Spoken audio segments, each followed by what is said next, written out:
आज बहुत दिनों के बाद मैं आपके सामने आया हूँ। प्यारे विद्यार्थियों, ये लॉकडाउन का समय चल रहा है और मैं उम्मीद करता हूँ कि आप सभी लोग अपने अपने घरों में सुरक्षित होंगे।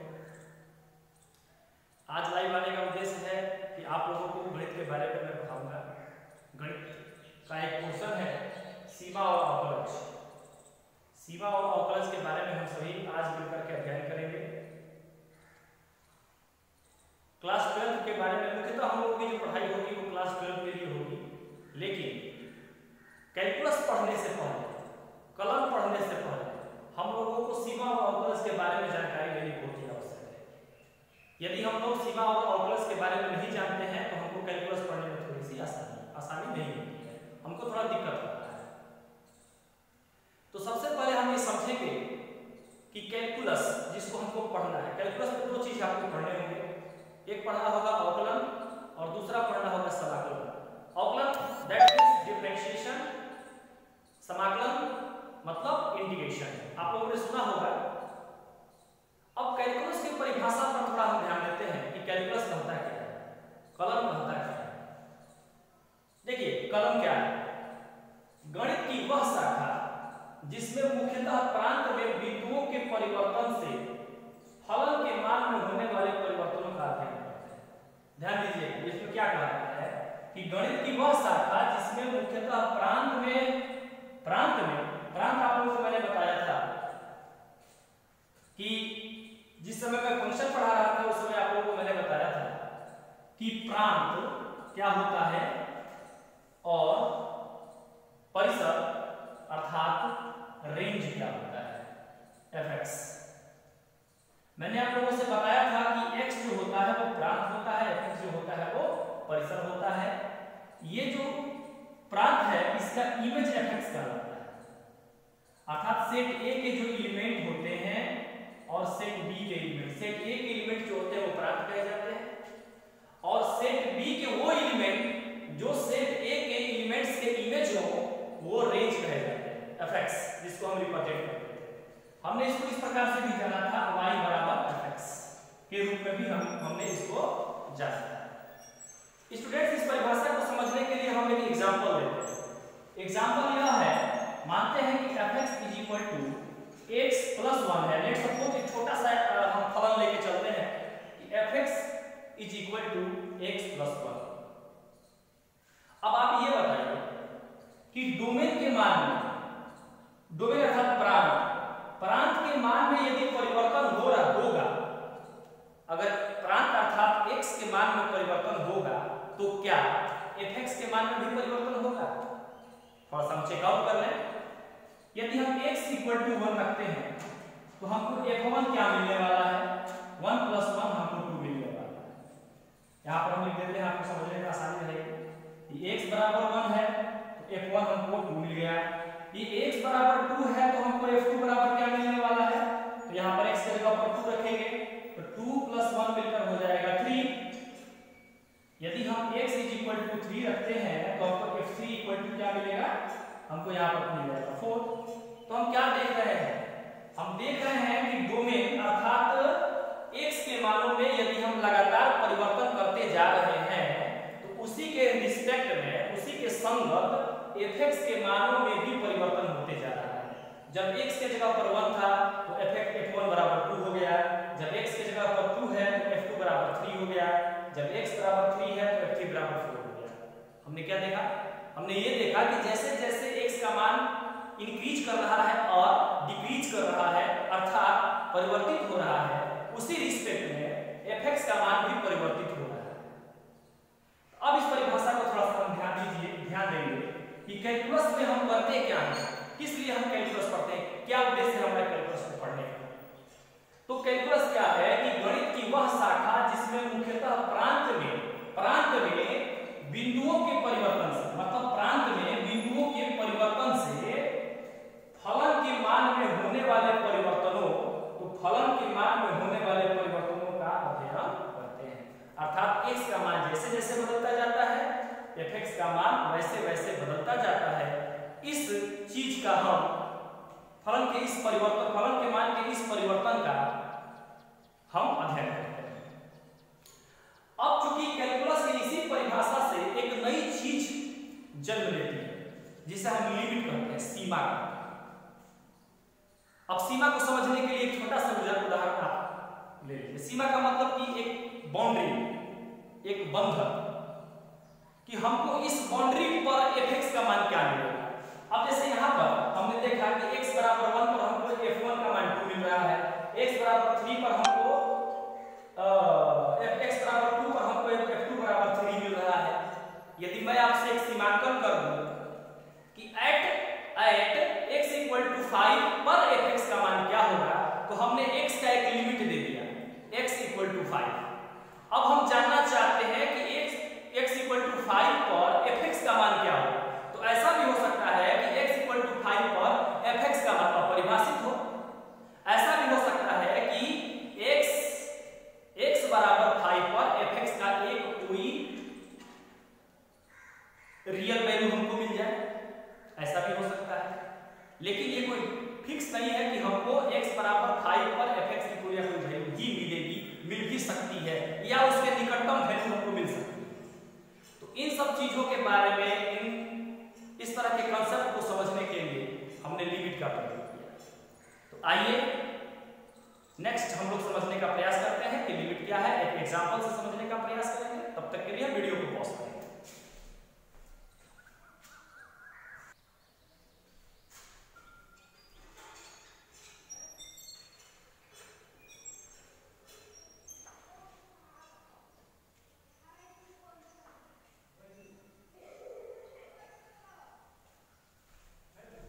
हाँ स्टूडेंट्स, फिर से एक बार मैं थोड़ा सा ये बोर्ड वर्क करना था, मुझे चार्ट वगैरह बनाना था आपको समझाने के लिए, जिसकी वजह से थोड़ा सा मैंने विलंब हुआ आपके साथ। अब हमको ये जानना है कि सीमा की अवधारणा क्या है। सीमा की अवधारणा अर्थात concept of limit. Concept of limit क्या है, हम पहले इसको जानेंगे, उसके बाद से आगे बढ़ेंगे। अब सीमा की अवधारणा जानने से पहले कुछ क्वेश्चंस मैं आपके सामने रख रहा हूं, उसका उत्तर मैं आपसे चाहूंगा, उसका उत्तर आप देंगे। हमने पढ़ा है कि 5/5, मैं आपसे पूछूं कि यदि 5 में 5 से भाग दिया जाए, 5 में 5 को डिवाइड किया जाए, तो हमको रिजल्ट क्या मिला है। आप कहेंगे सर 1 मिलता है। मैं कहूंगा ठीक है चलो भाई। उसके बाद 5 में यदि 0 से हमको डिवाइड करना होगा तो हमको क्या रिजल्ट मिलेगा। तो यहां पर हम छोड़ देते हैं थोड़ा सा। यदि हमको 0 में 5 से डिवाइड करना हो तो हमको क्या रिजल्ट मिलता है। तो आप कहेंगे सर यहां पर तो हमको 0 मिलता है। अब मैं यदि आपसे कहूं कि यदि 5 में 0 से डिवाइड किया जाए तब इसका रिजल्ट क्या मिलेगा, तो यहां पर बात थोड़ी सी अब बदल जाती है। तो इसकी इनफिनिट वैल्यू मिलती है, अर्थात हम इसे इंफिनिटी से प्रदर्शित करते हैं। अब ये इंफिनिटी क्या है, आप कॉलेज की पढ़ाई करेंगे, जब बीएससी वगैरह करेंगे तो उस समय आपको बताया जाएगा इंफिनिटी के बारे में। एक रियल एनालिसिस बुक है, उसमें आपको बताया जाएगा इसके बारे में, अनंत के बारे में, इसके बारे में और विधिवत जानकारी आपको दी जाएगी इससे संबंधित। लेकिन फिलहाल मैं इंटर लेवल पर आपको ये बता दूं कि इंफिनिटी को लोग कहते हैं कि संख्या है, एक्चुअली में यह संख्या नहीं है। इंफिनिटी मतलब अनंत, बहुत दूर, अर्थात इसके पास, अनंत के पास कोई एक ऐसी संख्या होगी जो बहुत बड़ी हो। तो हम लोग प्लस इंफिनिटी और माइनस इंफिनिटी का भी प्रयोग करते हैं, लेकिन एक्चुअली में इंफिनिटी कोई संख्या नहीं होती है। इंफिनिटी वह होती है जहां पर अगर कोई संख्या होगी तो बहुत बड़ी संख्या होगी। इसके कंसेप्ट में हम इसको जानते हैं। तो चलिए हम फिर से टॉपिक पे आते हैं कि 5/5 = 1, 0/5 = 0, 5/0 = इंफिनिटी होता है। हम ये जानते हैं, प्राइमरी स्तर से ही हम इस चीज को पढ़ रहे हैं। लेकिन यदि मैं आपसे कहूंगा कि बेटा ये बताइए कि 0/0 बराबर क्या होगा, 0/0 क्या होगा, तो आप यहां पर थोड़ा कंफ्यूज होंगे। ये डेफिनेटली सी बात है। वो कंफ्यूजन क्या होगी कि आप जब इससे इसकी तुलना करेंगे तो ये कहेंगे ऊपर 5 नीचे 5, ऊपर 0 नीचे 0 विल बी कैंसिल, तो यहां पर इसकी वैल्यू 1 होनी चाहिए। अब जानते हैं कि ये गलत है। फिर अगर हम इस कंसेप्ट को लेते हैं कि ऊपर जीरो है नीचे कोई संख्या है, तो यदि ऊपर जीरो है नीचे की संख्या से अगर हम भाग दे रहे हैं तो उसकी वैल्यू जीरो होनी चाहिए, ये भी हो सकता है। या अगर नीचे जीरो है ऊपर कोई संख्या है तो भाग देते हैं तो इंफिनिटी होती है, यह भी पॉसिबल है, हो सकता है। तो 0/0 एक ऐसी संख्या हमको प्राप्त होती है जो हमको एक विरोधाभास पैदा करती है कि वास्तव में 0/0 का अर्थ क्या है। इस चीज को अभी तक गणितज्ञों ने भी बहुत अच्छे से रिप्रेजेंट नहीं किया है। तो इस तरह के फॉर्म को, यदि 0/0 का ऐसा कोई फॉर्म आए, इस तरह के फॉर्म को हम इनडिटरमिनेट फॉर्म, इसको बोला जाता है इनडिटरमिनेट फॉर्म। और इनडिटरमिनेट फॉर्म केवल 0/0 ही नहीं होता, बहुत सारी ऐसी संख्याएं होती हैं जो इनडिटरमिनेट फॉर्म होती हैं। और यदि कोई फलन 0/0 के रूप में प्राप्त होता है तो वो फलन अपरिभाषित होता है। जैसे मान लीजिए मैंने आपसे बताया था कि अगर fx बराबर हम x + 1 लेते हैं, बताया था मैंने आपसे, अगर हम fx बराबर x - 1 upon x - 1 upon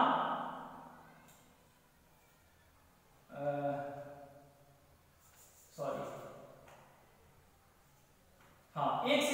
- 4 upon x - 2। Let's suppose यदि मैं कोई ऐसा फंक्शन लूं जिसमें x² - 4 अपान x - 2 है, ठीक है, हमने फॉर्मूला ले लिया। अब हम क्या करते हैं कि x की वैल्यू माने हम x बराबर यहां पर 2 रखते हैं। अब 2 रख के देखा जाए क्या होता है। तो इस स्थिति में जब हम यहां पर 2 रखेंगे तो 2 का स्क्वायर - 4 अपान 2 - 2, 2 का स्क्वायर का मतलब 4, अर्थात 4 - 4 अपान 2 - 2 अर्थात 0/0 हो गया। अर्थात fx की जो वैल्यू हमको मिल रही है x बराबर 2 पे वो 0/0 है, अर्थात कि x = 2 पे यह फलन परिभाषित नहीं है, ये फलन एग्जिस्ट नहीं करता है। At x = 2 this function can not exist, यहां पर ये एग्जिस्ट नहीं कर सकता x बराबर 2, अर्थात ये 0/0 यहां से हमको प्राप्त होता है। तो इस प्रकार से 0/0 यदि कोई फलन किसी डोमेन पर 0/0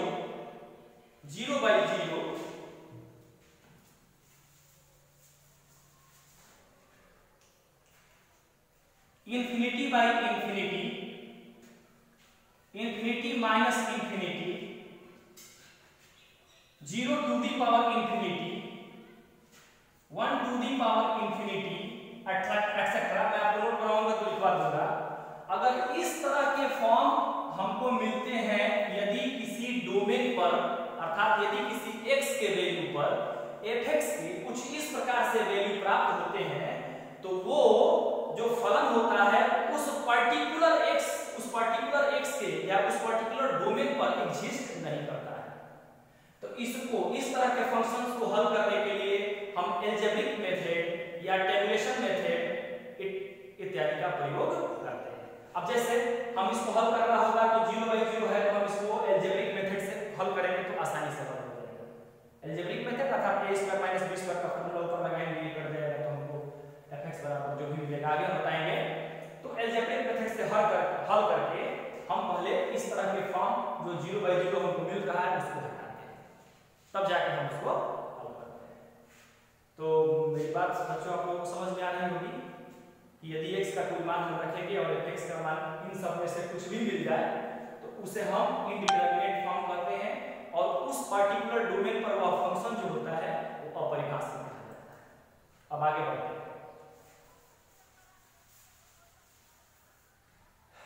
बच्चों यहां पर एक मैंने टेबल बनाया है। अब जैसे मान लीजिए कि कोई आपसे कहे, सपोज करें कि ये पृथ्वी है और यहां पर कोई यहां पर बॉल रखा हुआ है और इस बॉल को यहां से गिरा दिया, बॉल यहां पहुंचा, इसको यहां पर गिराया जाता है तो बॉल यहां पहुंचेगा, यहां पहुंचेगा, यहां पहुंचेगा, तो पृथ्वी पर पहुंचेगा ना।